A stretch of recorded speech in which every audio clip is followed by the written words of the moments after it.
an ultra shortcut that would barely save any time. At the end of the lap, you could hop up on the wall and wall clip to cut this corner of the track. Issue was, you'd be skipping the second to last key checkpoint. Your tracker would be at 5, then wouldn't update to 6, and since region 7 isn't loaded, the lap wouldn't count. But luckily, Justin had a way around that, skipping the first key checkpoint too. This might seem counterintuitive, but think about how the checkpoint system works. By skipping region 1, the game thinks you're still in region 0, meaning the last region is loaded too.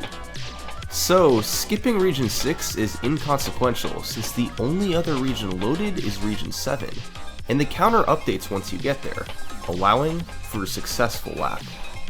This same idea of skipping the first checkpoint to allow for a later skip was already used on Maple Treeway, so it wasn't a new concept. Justin's idea for skipping the first checkpoint involved wall clipping off the finish line pole, but that ultimately wouldn't end up working. The angle you would need to approach the pole wasn't viable for a wall clip, so that idea was ruled out. The next day, Benny theorized another method.